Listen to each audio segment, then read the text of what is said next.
Welcome. Hello.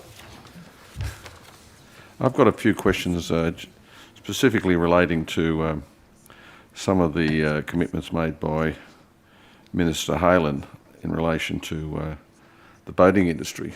And, she announced, for example, that much-needed boating infrastructure and dredging works will be delivered across New South Wales with a $44 million funding boost from the New South Wales Government to improve safety and accessibility for all water users.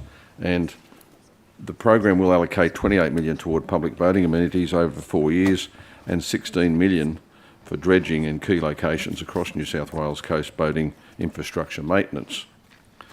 The budget papers clearly stated that $79 million for upgrading of Ferry Wharves and improved accessibility and ongoing maintenance and upgrading to various regional maritime assets. So there's a number of questions that flow from this statement, or a series of statements. One, could you please clarify this?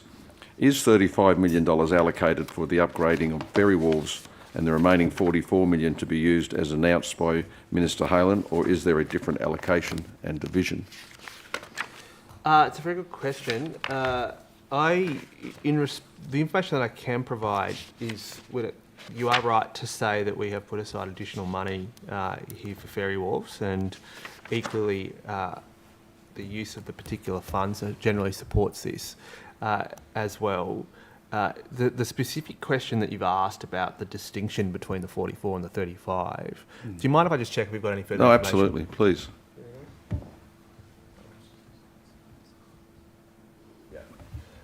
So I might need to take that part You of want it to take it on notice? but we'll see if we can get you some answers later on today, Yeah. if not for this afternoon as well. No, that's no problem. Thank you. Yeah. It's a little drill down. It's quite specific. No, it's fair. And secondly, the $79 million is apparently allocated from 2024 to 2027-28. Of that amount, is the intention to cascade significantly more funds in the initial years, tapering off to later years, or similar allocations yearly? I think that reflects the profiling of the construction. And I think, to be fair to the Transport Department, I think that we would expect it to, the intensity of the spend to reflect the intensity of construction. And so I think as we go through various wharf upgrades, my expectation is that it's likely to peak.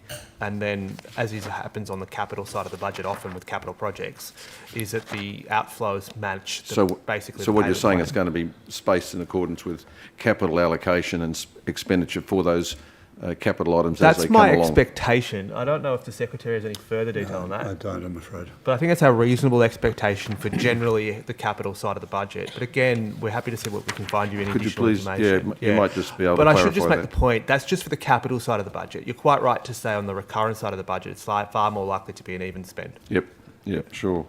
On the revenue expenditure side, it could be well flatter. Yeah, I mean, that will probably pick up maintenance, though. Yep. I mean, the variable there will be the base activities and the maintenance schedule. And I'm sure that Transport, when they're here, will be in a position to give you some further information. Thank you. Next, is there an intention to continue upgrading ferry wharves utilised by commuters, extending the Transport Access Program, and if so, which locations? Well, I can certainly say that the government is wanting to upgrade ferry wharves. I know that there's been a long-standing area of interest of yours, Mr. Borsak, has been the Kamei wharves, and I understand as well. Fisho's fish-off wharves, so yes. That's why we like them. Indeed. Access. I hear you. Yeah. So again, as to the specifics of the things, but broadly speaking, yes, there's always an intention to ensure that our marine facilities remain fit for purpose, which includes the purposes which you just described. Thank you. Will the ongoing maintenance and upgrades of maritime assets be restricted just to state-owned assets? If not, which private assets will be supported? That I don't know. So I will have to take that on notice and see if I can get back to you with some further detail. But of course, I do, and we'll give reasonable notice to the transport officials that you might ask them to. Yeah, please. The Kamei Ferry project has been excluded from the allocation. Which source of funding will support this project? I think you'll find that you're quite right to say that that is an important project, and it is, of course, one of the projects that we've inherited that were in a state of disarray when we inherited it. I think you'll find that the Minister has made it clear to her department that her expectations is that the project is delivered without any additional cost overruns. It is sensitive to the environment areas, and then of course they continue to work with affected communities, including fishers, National Park and Wildlife and First Nations.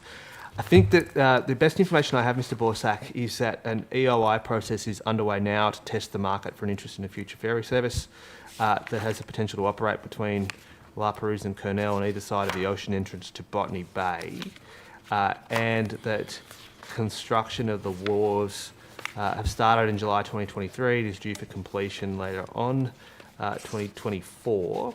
As for the actual specific budget allocation, I think you'll find that if that's not in the source that you just described, that it's probably budgeted for elsewhere in the Transport Capital Plan. Okay, thank you. Is the $79 million allocation from consolidated revenue or from another source? If it's not consolidated revenue, from which source will it be derived? My understanding is that I'll have to get back to you as to that on that one, as to whether or not how much of it is consolidated revenue or whether all of it's consolidated revenue. I'm not sure if we have any further information on that. No. We'll have to get back to you on that, Mr. Borsak. Thank you.